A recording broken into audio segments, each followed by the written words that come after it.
got done watching game one of the Eastern Conference second round NBA playoffs between the Boston Celtics and the Philadelphia 76ers. This game had no Joel Embiid and was in Boston. So a certainty that Boston wins that game, right?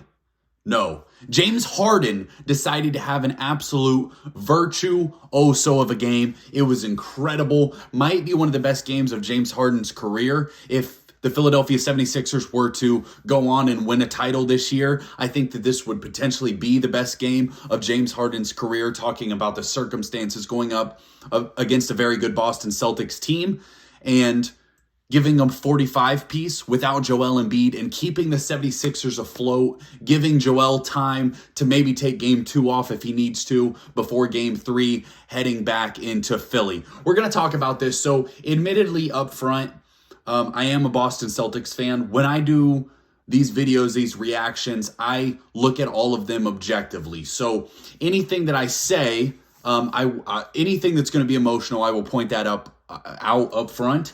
But we're going to analyze the game and give the Sixers a ton of credit because I think they deserve it. A lot of Celtics fans will look at things like the Celtics having a letdown or anything like that. While I do think the Celtics are very capable of that, and I do think that the Celtics have so many turnovers and so many boneheaded plays that it drives me bonkers and through the roof. Tonight, the Philadelphia 76ers deserve credit because James Harden was unbelievable. Tyrese Maxey was unbelievable. De'Anthony Melton was great off the bench. Tobias Harris was very, very good. And I think that getting this kind of production from the rest of the players on the Philadelphia 76ers, when Embiid comes back, if he's able to come back healthy, this could be a real threat, and this is what we've wanted to see from James Harden. Before we get into the game, take a second to subscribe to the channel. We're up over 1,200 subscribers. We're headed for 1,300. Been a ton of fun covering this year's playoffs and everything that's happened so far. And you know, it's been a crazy playoff run, honestly, with Jimmy Butler doing what he's doing, taking down the Bucks. James Harden tonight giving us a little flashback. Steph Curry against the Kings. I've been high on the Nuggets all year, so a lot of teams that just incredible performances all over the place. So tonight, the Sixers won 119-115. This game was really tight down the stretch. The Celtics were up by 1 point, and James Harden hit his patented step back 3-point jump shot. And it was well defended by Al Horford. They got the switch on Al Horford, and James Harden just hit a freaking dagger. That's what James Harden can do, though.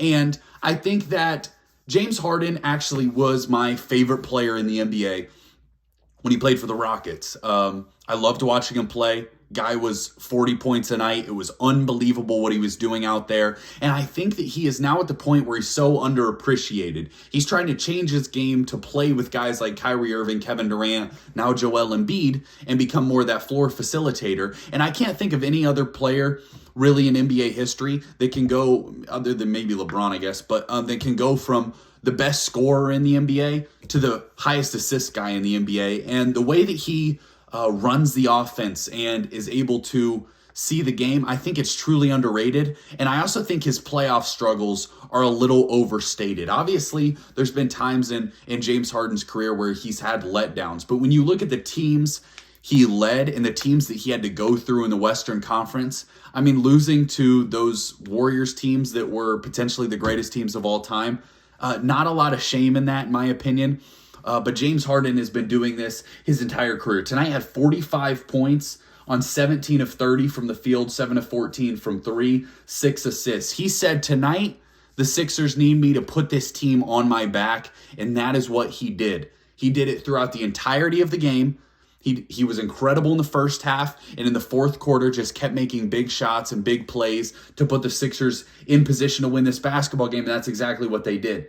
Tyrese Maxey, 26 points. He was electric. He was a team high plus 12. And I love what the Sixers did. What's so interesting, they didn't shoot the ball overly well. Or, I mean, they shot the ball pretty well. But the Celtics shot 8% better from the field than the Sixers.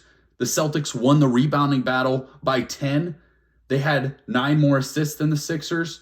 But the turnover battle is where the Sixers really took control of this game. And this is something that we'll switch over here to the Celtics side. Last year in the playoff run, what we saw, direct correlation. Every time and I talked about this so much last year, it was getting to the point where it was nauseating every time having to bring it up. But every time the Celtics had under 16 turnovers, they were almost undefeated. And every time they had 16 plus turnovers, they lost almost every game. Tonight, they hit that right on the button with 16 turnovers. And it's kind of the difference. They play a lot of sloppy basketball. Like I said, I want to focus on giving the Sixers credit, but we're just looking at the game and what we saw tonight. Malcolm Brogdon and Jayson Tatum had one of the worst possessions I've ever seen. It was right near the end of the shot clock. Jayson Tatum had a chance to shoot a little fadeaway shot that he could have taken. He panic passed it to Malcolm Brogdon with 2 seconds left, who drove and then, I don't know, maybe thought he had more time than he did, drove up the right side, turned around, threw a dart to Tyrese Maxey, who ran it straight up the court for an easy layup. So disgusting basketball at times by the Boston Celtics, but it was because the Philadelphia 76ers just kept responding, kept making shots. Every time the Celtics would make a little run and think they could put their foot on the throat of the Sixers team without Embiid, the Sixers said no, and they shut it down. And I was so highly impressed from what I saw tonight. I've been critical of Doc Rivers, but he did a fantastic job. The confidence that James Harden played with tonight is the confidence that if he plays at his capability, obviously he's not going to take this many shots when Embiid is back. But if he plays even close to this level, the Sixers are absolutely, to me, the favorite in the Eastern Conference to make the NBA Finals, and we'll see what happens out west. So much going on out there. But in the Eastern Conference, I would say the Sixers are the favorite. So headed into tonight, everyone thought the Celtics were going to win this series. Everyone was picking Boston, especially with the news of Embiid's injury maybe being a little worse. Now, this was reported by Skip Bayless, so take that with a grain of salt. Whatever. But if Embiid's able to return and the Sixers are able to win this series, I think that they're absolutely feeling great heading into the rest of the playoffs and where they stand. And all in all, I can't even express how impressed I was with the Sixers tonight. They've been really good all year, but I did think that at times without Joel Embiid, it felt like this team wasn't, I don't know. They actually won a decent amount of games without Joel Embiid, but it didn't feel like their depth was great. And I don't think tonight we saw incredible depth. They went 8 guys deep. McDaniels only played 11 minutes. He had 0 points.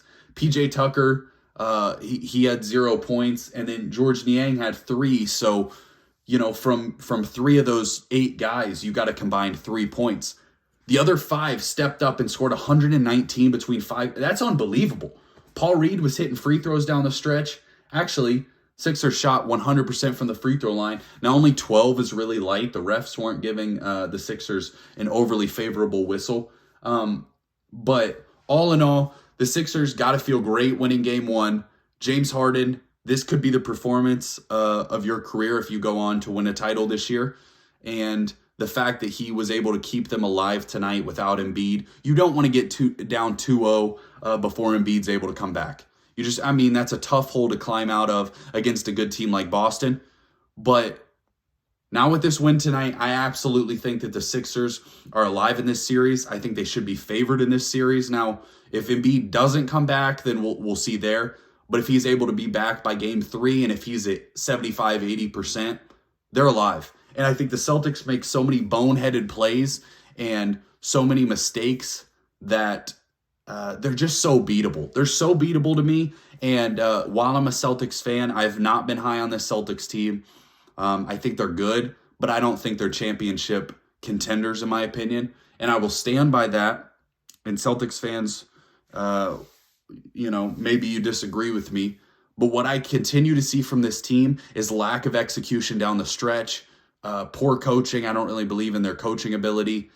Losing game 5 to the Atlanta Hawks, I thought was a disaster. And all in all, not overly impressed by the Boston Celtics. but highly impressed with the Sixers. That's all we got for you as far as this game goes. We're going to go watch this other game tonight and see what happens between the Nuggets and the Suns. Appreciate y'all watching. Don't forget to subscribe. Cyborg out.